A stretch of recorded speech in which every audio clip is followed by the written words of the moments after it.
So this is a conversation with Kate Zen. She's an organizer with Red Canary Song, a US-based grassroots Asian sex workers collective. I wanted to have this conversation with Kate after watching a webinar in which she participated and in which she argued for the importance of transnational solidarity in the context of advocating for sex workers' rights. We spoke about such things as criminalization of sex work and why we should oppose it, about base building, and about mutual aid in the context of COVID 19. Kate gave us a background into why Red Canary Song came into being and how they've been trying to organize transnationally with Asian sex workers across the diaspora in Toronto, Paris, Hong Kong, New York, and so on. So I really hope you enjoyed this conversation and you find it as valuable as I have. And yeah, thank you for listening. So as usual, you can follow the podcast on Twitter at FridayStimes, and if you like what I do, please consider supporting this project with only $1 a month on Patreon on buymeacoffee.com, and you can also do so directly on PayPal if you prefer. Patreon is for monthly, PayPal is for one-offs, and Buy Me Coffee has both options. And if you cannot donate, you can still help by reviewing this podcast on Apple Podcasts or wherever you get your podcasts. Thank you.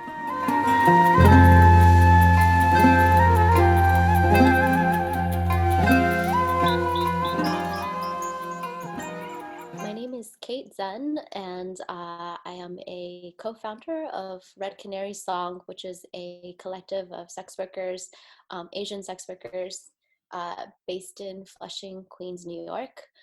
I've been a sex worker rights advocate for a little over 15 years now, and I've also worked as a labor rights organizer with street vendors and domestic workers, both in the United States, in New York, and in Canada, Montreal and Toronto. Thanks for having this conversation with me. Can we just start with some background into the collective? So Red Canary Song Collective, how did it come about and when, and just kind of like general context? Yeah, so Red Canary Song started through the Justice for Yang Song protests. There was a sex worker by the name of Song Yang, she was working on 40th Road in Flushing, which is for a long time a red light district of Flushing, Queens. And she was killed during a police raid on her workplace in November of 2017. Following her death, there were many protests that were happening by several different groups, not just our group. But this created a lot of awareness of this issue. She had previously reported being forced to give sexual services at gunpoint by someone who she believed to be an undercover cop. And she also reported that she was being compelled to be an informant on other workers in her workplace. Given this is the landscape of a lot of police corruption in Flushing, specifically with the 109th precinct, and there had already been several reports of extortion of women working at karaoke bars, and people who have complained before of being forced to give discounts to police officers. What happened to Song Yang and the very public, vivid way in which her death was shown, on the street of Flushing, it attracted a lot more attention to this issue. Our group organized around, the same time as Decrim New York was growing and as a movement in New York City, where a lot of different allied groups that had been working on the issue of sex worker rights in concert with other issues of LGBTQ rights and criminal justice reform came together to pass a bill that would decriminalize sex work in New York State. Our background, and specifically our organizing framework, came from the work of Butterfly in Toronto, where I had been organizing prior to coming back home to New York City. Butterfly is another collective of migrant sex workers, Asian migrant sex workers, that was led by a woman, Eileen Lam, who was, prior to being in Toronto, the director of Jiten, which is a sex worker collective in Hong Kong. So she spent 10 years working in Hong Kong with mostly migrant sex workers coming from the mainland into Hong Kong, who were very disenfranchised there. And she had already been doing this sort of regional work, bringing together sex worker collectives in Thailand, in Myanmar, in Vietnam and Cambodia, and also in Hong Kong. So she brought that existing knowledge and experience with her to Toronto, and I think for me, it was an amazing experience to learn from her, and also to meet migrants that were going through a path, a journey. Many had come from rural China, and then were working in the city in China due to the restrictions on labor. A lot of them had to work illegally because in China you need everyone is kind of regulated by their registration number. So if you are coming from the rural countryside and trying to work in the city, then you would be like an undocumented worker within China. So you have, certain sex worker activists like Ye Haiyan complaining, advocating against the sort of conditions that migrants within China were working under. Some of these women were, then moving to Hong Kong if they had the opportunity to travel to do so. And they were greeted, by organizations like Eileen Lamb's in Hong Kong.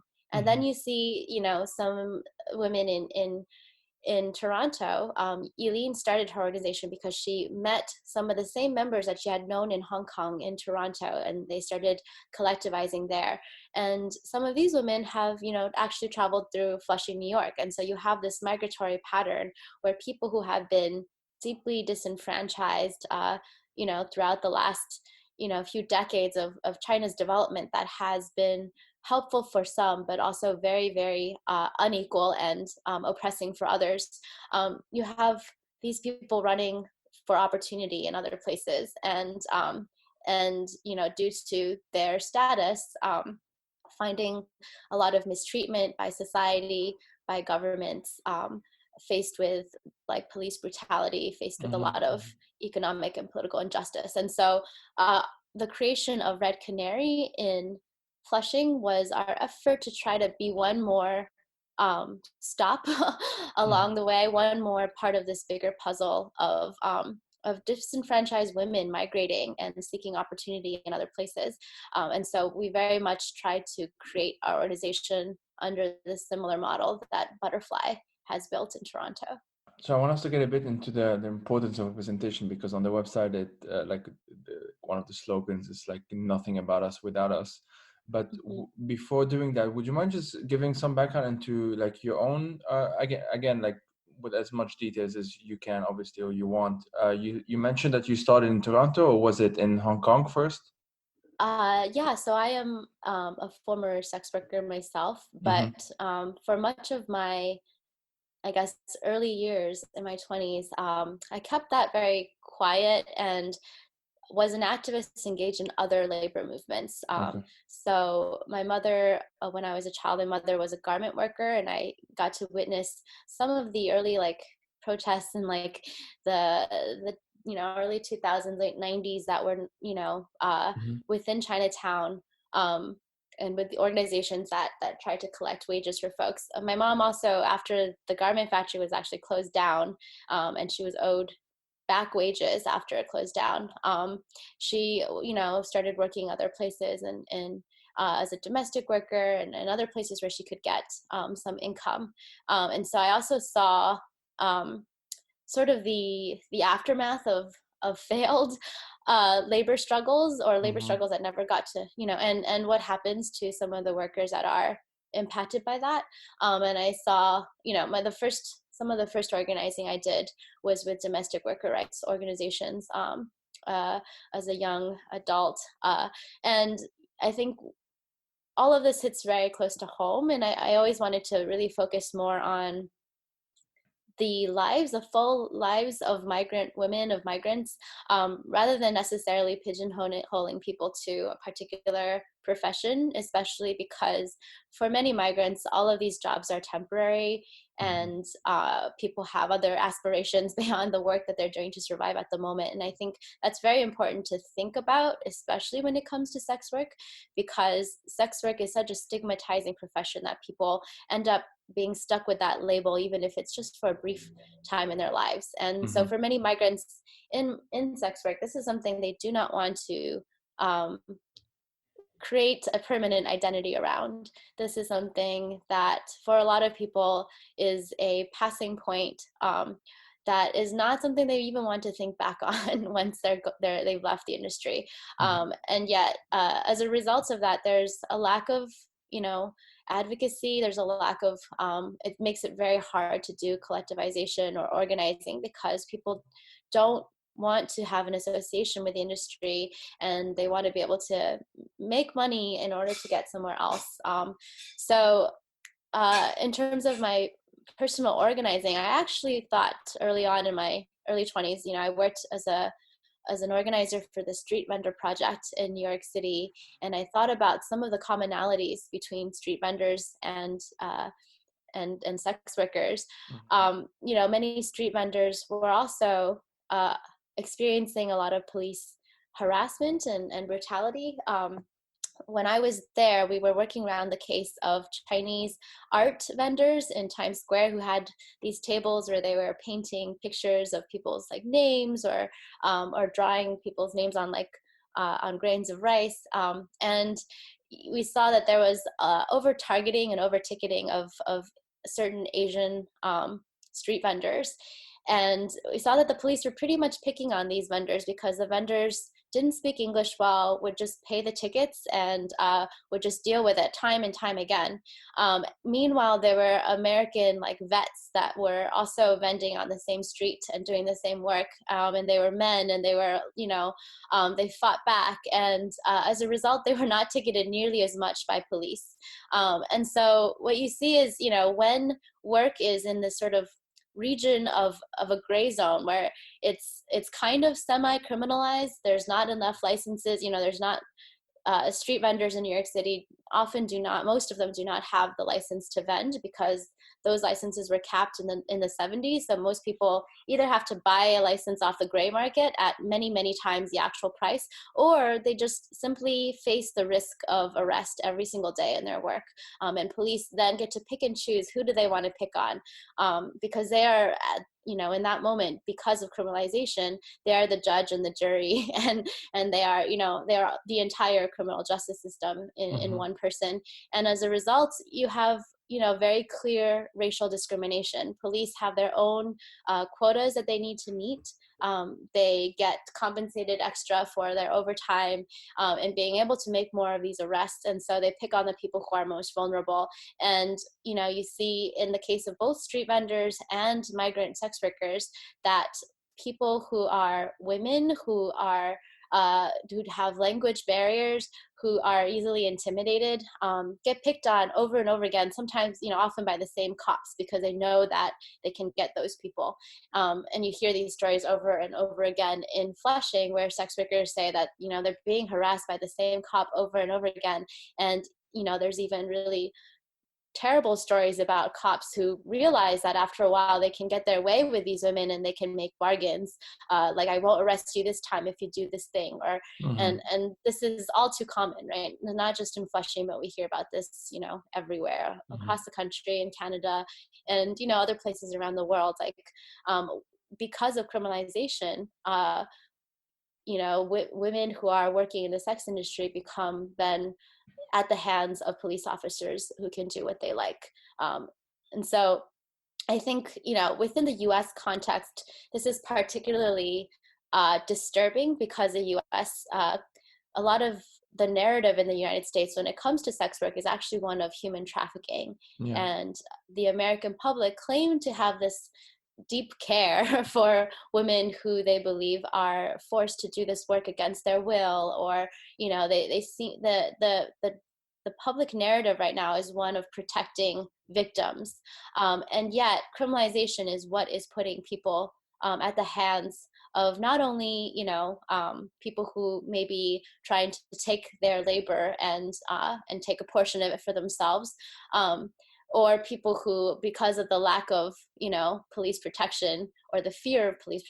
police being involved, are robbing sex workers or are mistreating sex workers. But also police themselves are complicit in this picture of women who over and over again, by every person they encounter in society seem to be taken advantage of.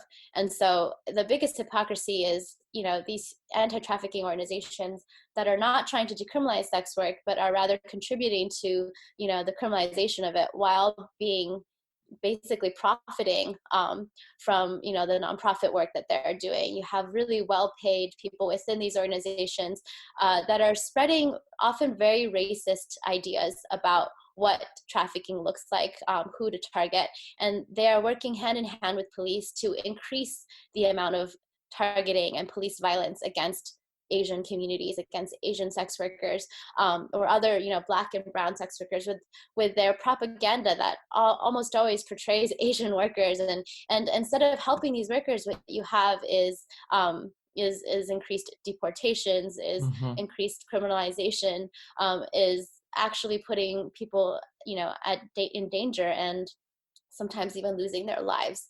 So we want to, our group, formed around wanting to shed light on this hypocrisy and fight back against it, because what we see over and over again is, if you don't fight back, then you're going to be taken advantage of. And so many Asian workers, there's a lack of representation in advocacy, and a lack of people just pushing back against these unjust systems. Along those same lines, can we talk a bit about why there is the slogan "Nothing about us without us"? Basically, essentially, can we talk a bit about the importance of actually having representation, and actual, like, real representation, not just token representation, in these spaces of people who say that they care about sex workers being exploited or whatnot, and yet very rarely actually talk to sex workers, let alone platform them? This is a very important slogan within the sex worker rights movement, especially during the 90s and 2000s, where there was suddenly the emergence of this big anti-trafficking sector that, kind of rose in the United States hand in hand with anti-terrorism. So after 9/11, you'll see media kind of saliency around trafficking grow in proportion with other sorts of campaigns to increase, funding for police, to increase funding for militarization and for surveillance. And trafficking is, very, very easy and bipartisan issue for lawmakers to get behind, because who in their right minds would go against something so terrible as the abduction of women, or, the rape of women? And so, Mhm. you know, what you see is this like burgeoning NGO sector that employs a lot of upper middle class people who have no real connection to people working in the sex industry, that are advocating for greater criminalization, that work hand in hand with police, that have created organizations where they specifically give data over to the police when they are giving social services, which many of these organizations don't even do. So many of these organizations are awareness raising organizations. So their entire purpose is to create propaganda that is often racist and untrue, and that justifies somehow their existence. For the ones that do give social services, there's been a huge problem with, their willingness to work with police and to hand data over to police, and the creation of this category of trafficking victim is contingent upon the victim being able to name and prosecute a trafficker, which, human trafficking really is a crime against the state rather than a crime against a particular victim. It is a crime in which the state then is able to use this to be able to offer, say, trafficking visas or other forms of, alleviation, in order to then go after what is considered the real criminal. But the problem in the sex trade is that the kinds of difficulties that women encounter and the kinds of labor issues that people are encountering are often not so black and white. It is not something where you can say, this is a trafficker and this is someone who's being victimized as a trafficked person. Instead, you have, gray areas where, yes, people are working in in difficult conditions, oftentimes with long hours, and there are issues with that, much like other forms of immigrant labor. But when you take a criminalization lens to it and you use the broad stroke of policing, what you do is you actually make it impossible for people to report the day-to-day, more minute forms of labor exploitation, whether it is long hours or being taken, too much of their wages being taken by the boss. These similar kinds of labor exploitation that, say, women in doing in nail salon work or domestic work are also encountering, are impossible to actually fix when it comes to sex work, because criminalization of sex work means that sex workers have no labor bargaining power. And on top of that, if they report anything, everyone gets arrested. And if it gets framed as a form of trafficking, which, in this industry, anything like, these sorts of labor stories are only seen in the light of trafficking, then these women are subject to a process in which they could be deported unless they tell the police who their trafficker is. They only get these protections like T visas or other kinds of, like, they're usually under the criminal justice system as someone who is a criminal first, and then they're offered this way of buying themselves out of the system if they can name the bigger criminal. And the problem is, if you look at a lot of these massage parlors and places where people work, a lot of these are owned by women who are former sex workers. A lot of times sex workers are coming into this country because, a friend of theirs who are from their same hometown said, come here and work with me and you'll make a lot of money. And so these are not relationships that are, generally seen by women who are working there as something like violent and exploitative. And so for them to give up a friend or the person they're working with as a criminal and understand the types of consequences that will happen for that person, that's not something that a lot of people working in this industry are willing to do to someone they don't perceive in that way. And so as a result, people who are swept up in these anti-trafficking raids then have to take the crime and the punishment themselves. So by being unwilling to name a trafficker, then they are, a sex worker, they are a prostitute, they are the one that is breaking the law. And yeah, under the US federal law with immigration, prostitution is deemed, wrong under the moral turpitude clause. So anyone that has come into this country as a migrant and is doing sex work is definitely is illegal. And so so for people that are caught up in this, if you can't prove you're a trafficking victim, then you are a criminal that is punishable by very high degree. And instead of offering substantive help that is centered around the actual needs and stories and the actual helpful measures that people in this very exploited labor sector are asking for, instead the anti-trafficking movement tends to center the saviors. They tend to center these cops that are supposed to come in and rescue everyone. They center these nonprofit industry, upper middle class, charitable foundations that are about like their own efforts of being heroes. And it's a very classist narrative. And so, this ends up sucking up a lot of attention and money as well. Like funding will go only towards organizations where there is such a savior. It tends to bolster funding for military and, police. So the Justice for Victims of Trafficking Act of 2014, if you look in depth into where the actual like appropriations of funding go for these anti-trafficking bills, most of the money are not going towards services for migrant workers. Instead, it goes towards creating Hero Corps in the police, which is veterans that are able to have a new job in the police, going after sex trafficking. Is that what it's called?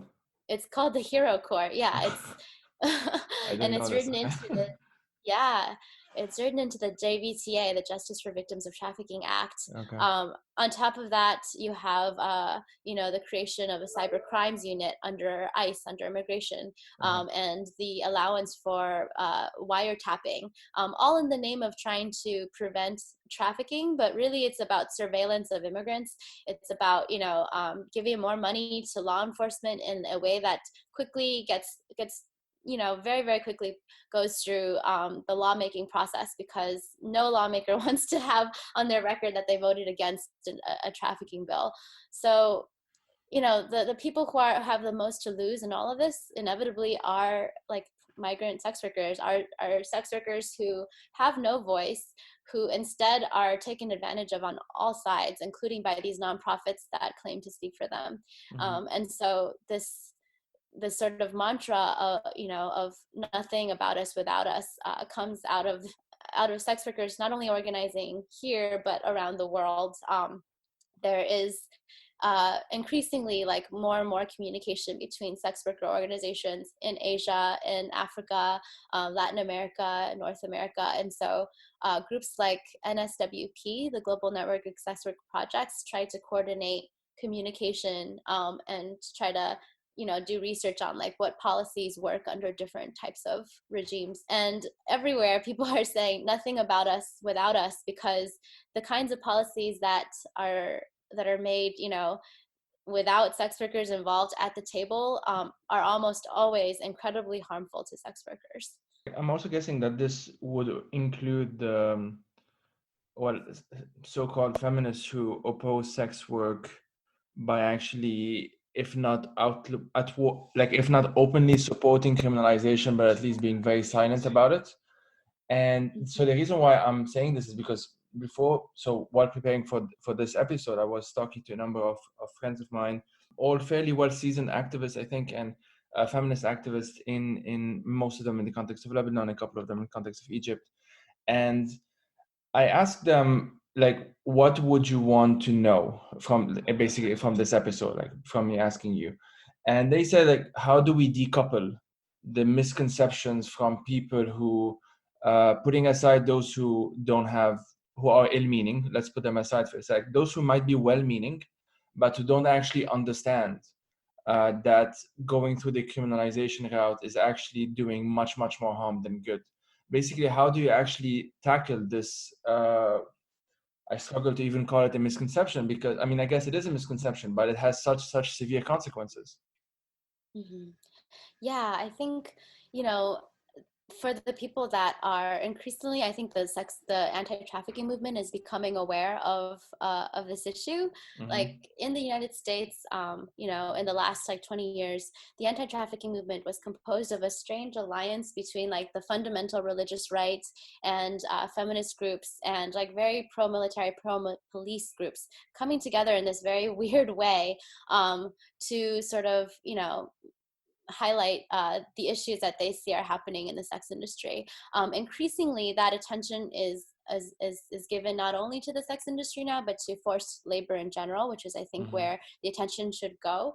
When it comes to domestic work or farm work, you have a lot of migrants coming in that are tied to prohibitive visas that make it so their hosts can take advantage of them, their employers can take advantage of them, and also, increasingly people are seeing that the ways in which to approach those issues, you have to actually look at the immigration system and look at what categories are putting people at risk.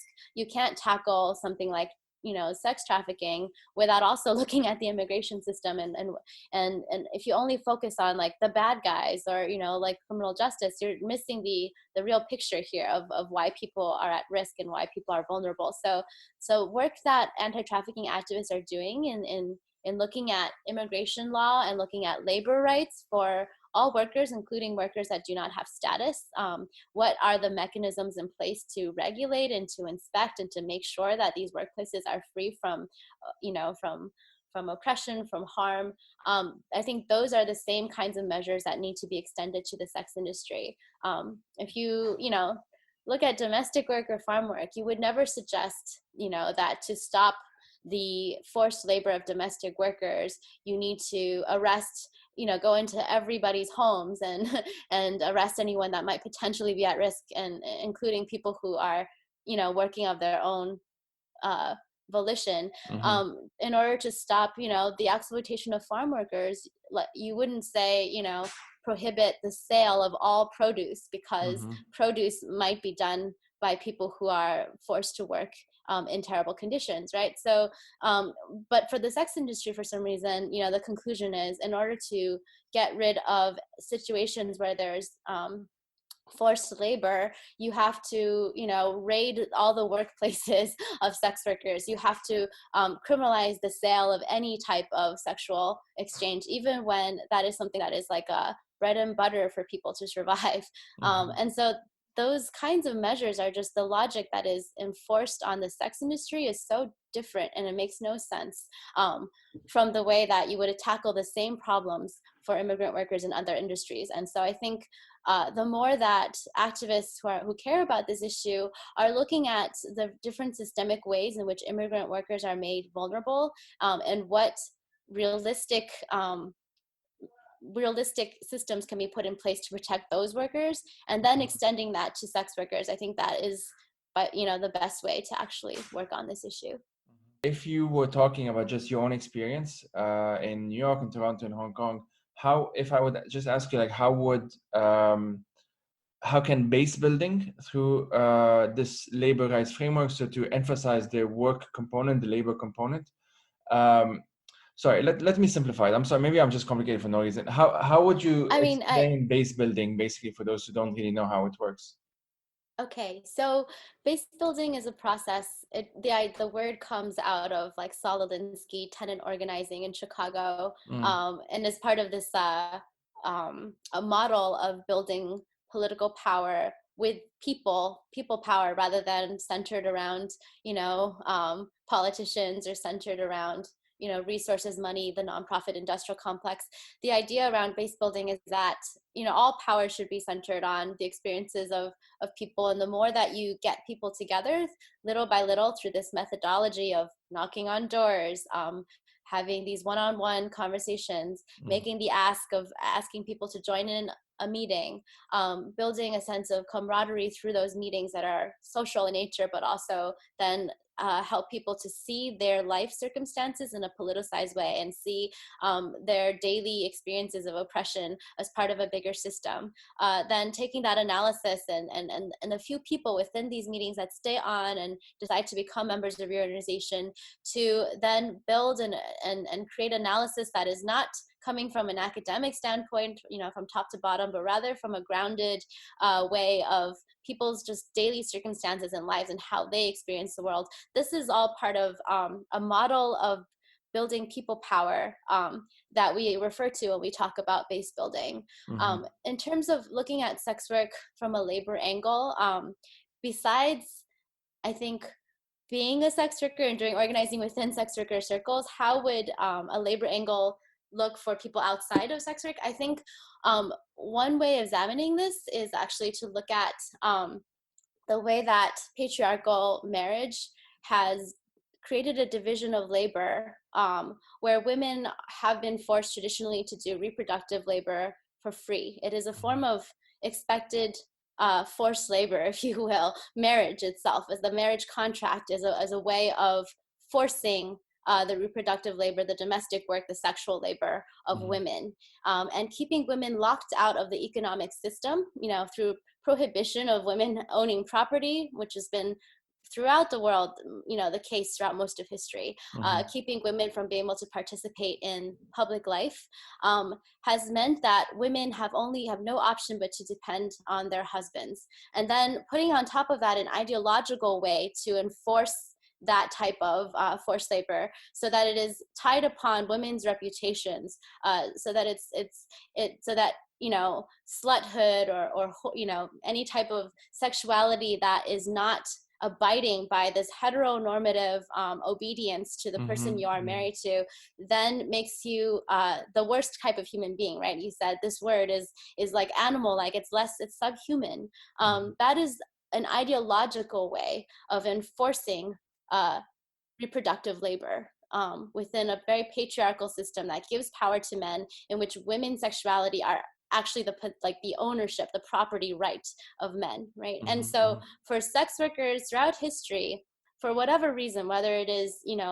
because of widowhood, which is a common reason why a lot of women have engaged in sex work, or divorce, or circumstances for migrant women where they're seeking a different life outside of a place where they have any citizenship or any rights, and they need to rely on themselves.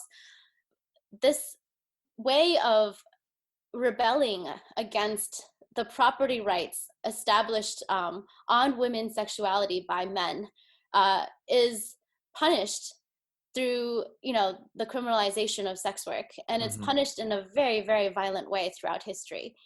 We are now at a point in history in some parts of the world where the mores around the practice of sexuality outside of marriage has loosened. Mm-hmm. This is the sexual revolution in the 1960s, primarily in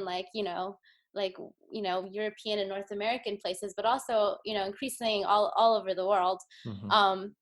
And now that part of the ideological enforcement on women's obedience to patriarchal sexual values has been loosened, it causes people to question more what exactly is wrong with sex work, right? What Mm-hmm. exactly is wrong with women doing one of the few things that they are actually paid more than men for doing, right? And I think this is an interesting point, because I think we're at a point in history where the hypocrisies around our judgments of the sex industry and of prostitution are becoming more and more evident. And the liberation of sex workers is that weird crack in the system of patriarchy, where it highlights so many of the different contradictions, right? The contradictions of marriage, the contradictions of class. And so I think what's really interesting and what's really powerful about sex workers organizing, doing this base building work, talking to each other, is that it sits at the intersection of so many different social movements, on LGBTQ rights movement. So many sex workers, in the United States, like there are many trans sex workers who have used sex work to pay for their operations. Mm-hmm. And of course, sex work itself completely contradicts a lot of the norms around around non-heteronormative sex. It also in the United States is very much a racial justice issue, because the criminalization of sex work is so disproportionate depending on if you are a race that is being targeted by police or if you are not. Many white and quote unquote elite sex workers don't really suffer the harms of criminalization almost at all. And they are only brought to light when someone is going after a politician and they become the weak link in another scandal, right? And so there's so much hypocrisy in the prosecution of sex work as a crime, depending on race. On top of that, in the US, it highlights, of course, many issues of classism. So sex work is also something that is always existed, but oftentimes it's a lower class of women that have had to do sex work even as they were in married life. So this idea that marriage and sex work are incompatible is essentially a very classist notion. If you look at New York City at the turn of the century, 1800s, when Emma Goldman, the feminist anarchist activist, was talking about why it's important to support sex worker rights. She's one of the earlier theorists on this. This was a time when it was said that 1 in 4 women, lower class women, I guess, in lower Manhattan in New York City, was engaged in sex work, and brothels were everywhere. And Mm-hmm. so it was just a form of work that was almost, for the women that were moving into urban environments, trying to make a living, often working in really low paid garment work and finding it to be insufficient. Sex work was everywhere. And it was this idea that women were either married and good women or sex workers wasn't true for the working class. Many working class women were working and were sex workers. And it's a kind of a bourgeois notion of the good woman versus the bad woman, where only people who are, upper middle class who can afford it could be good women protected by good husbands, and everyone else just had to work. And I think this is still the case now. You have, majority of sex workers have other relationships, are mothers, are taking care of an entire life that is separate from this like very abstract binary that we have of women either being sex workers or being like the good kind of women. Most women who are in the sex industry are everything, and you can't summarize any typical sex worker, because I think sex work is more divided internally based on circumstance, race, sex, class. Then you can find some commonality between all sex workers. And so I think right now at this moment, and it's I think a very interesting moment in the U.S.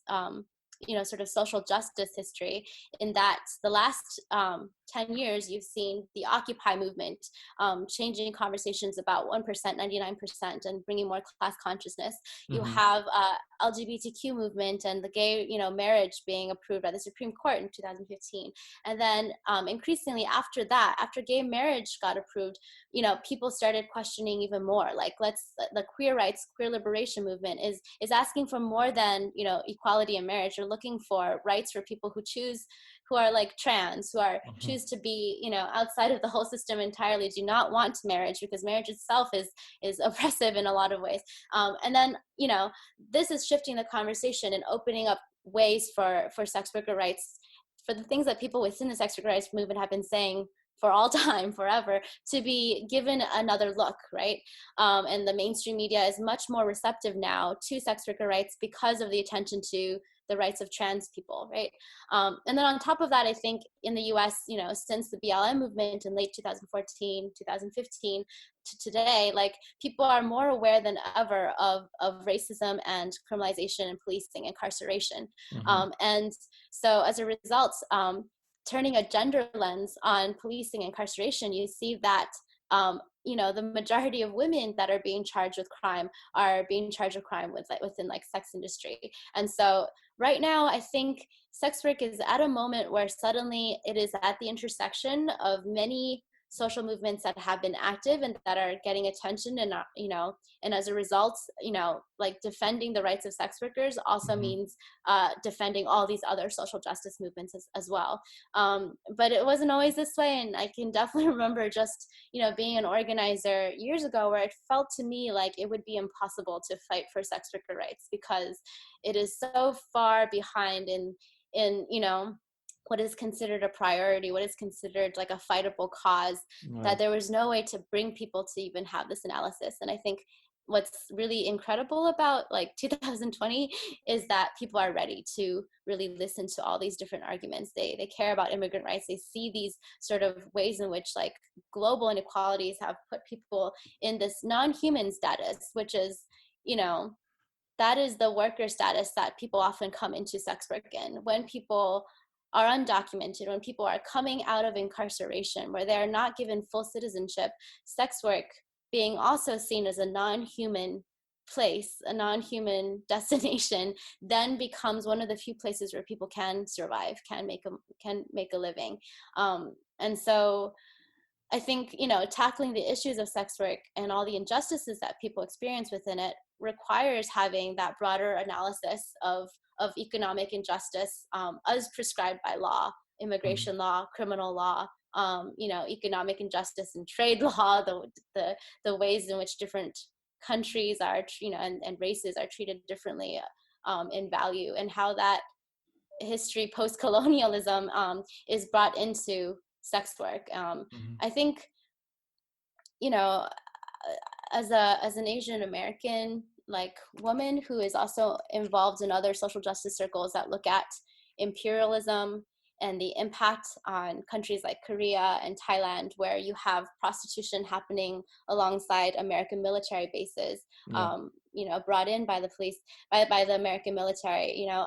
It's easy to be reductive in analysis and see it only as something that, like, all sex work as being a matter of imperialism, and that the only way to sort of deal with this circumstance is to criminalize the purchase of sex and all. I think with every form of labor in which there is a lot of men in that work, in flushing, this is seen as, a lot of the day laborers who are Mexican and Latin American day laborers, who are working under very, very terrible conditions themselves.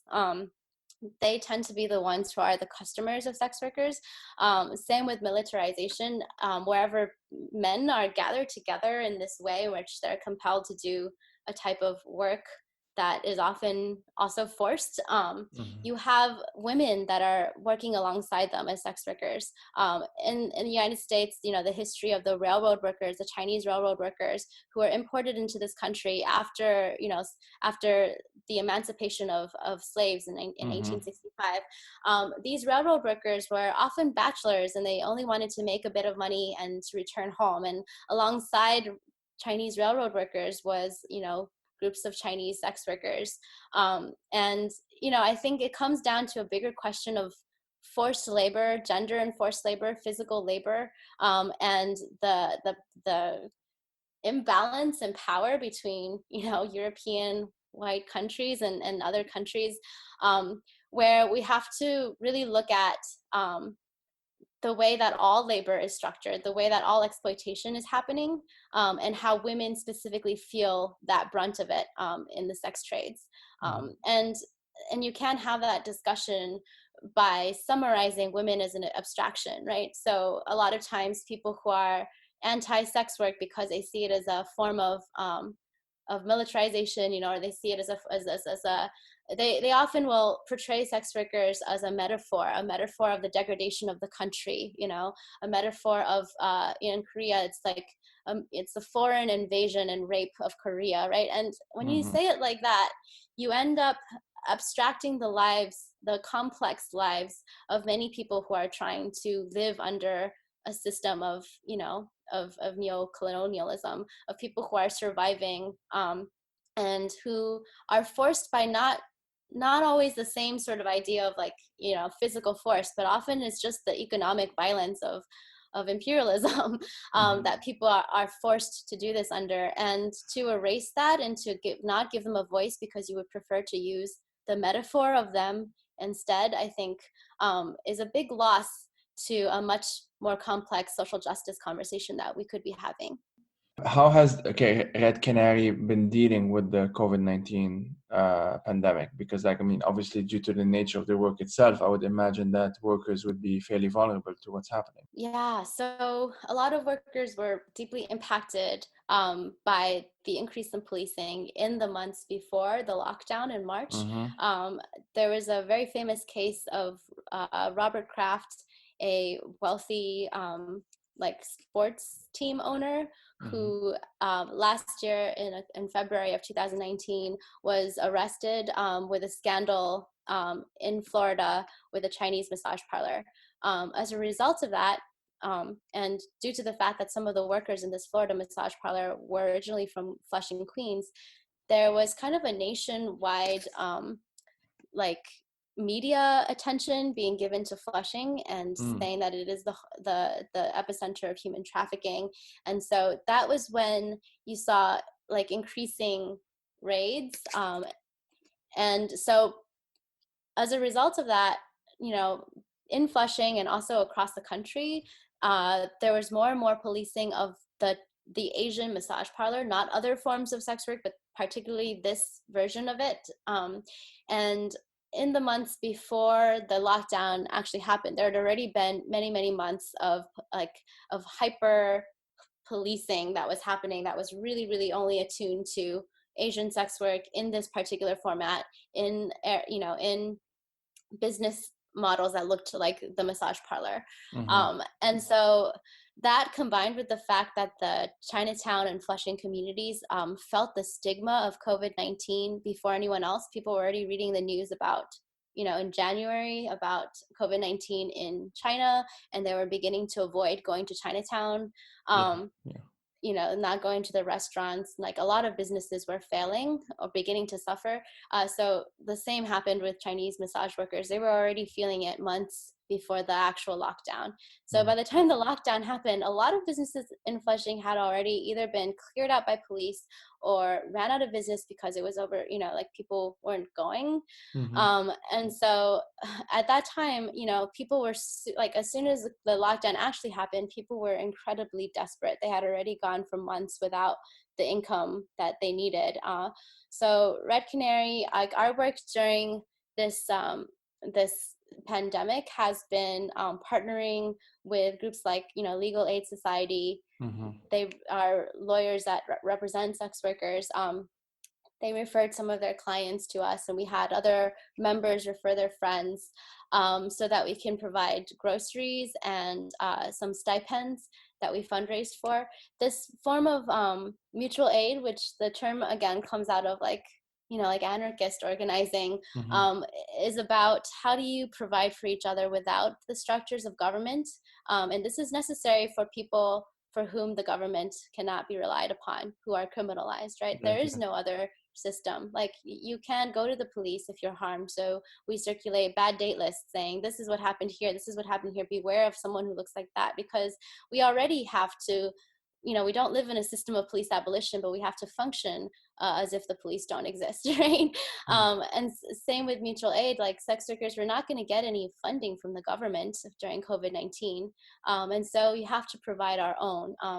The idea of mutual aid, I think, has been watered down a lot during COVID-19 because everyone is claiming to do mutual aid, and it's sharing money or raising money for each other.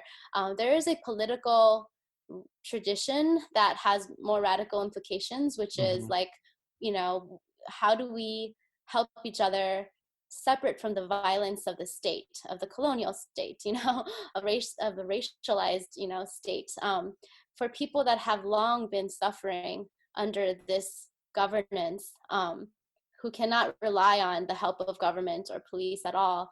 What is it like to empower each other and build community with each other, and um, replicate the systems that we need, without that violence, systems that Yeah. are actually centered on us, right? Yeah. So Yeah. Okay, like this has been really, really informative. I'm really very grateful for your time. On a sort of a closing note, can you, for those who want to get involved or want to support the Red Canary song, can you kind of point them out to the website, the social media? What can they follow and how can they help? yeah, they can, so we have a new website that was just created. It's redcanarysong.net. So if you would like to support us, we would definitely appreciate your support. We are continually making distributions, as the pandemic continues. So Mm-hmm. more support is always helpful. Our Twitter account and Instagram account is at Red Canary Song. And yeah, I think, being active wherever you are and supporting sex workers in the location you are, and, doing more research into, understanding why this issue is important for so many movements, is also a way of like helping us. I think the more that we have people understanding this, not in the United States, but like everywhere, and combating the sort of patriarchal ways in which people are living, that is also helpful for us, because I think, at the end of the day, we are all living in this world together, where we have to fight these systems together. So. Absolutely. And I would also add to that the resource section of the website is incredibly useful. And I would urge everyone listening to this to check that out as well. Wonderful. Awesome. Thank you so much.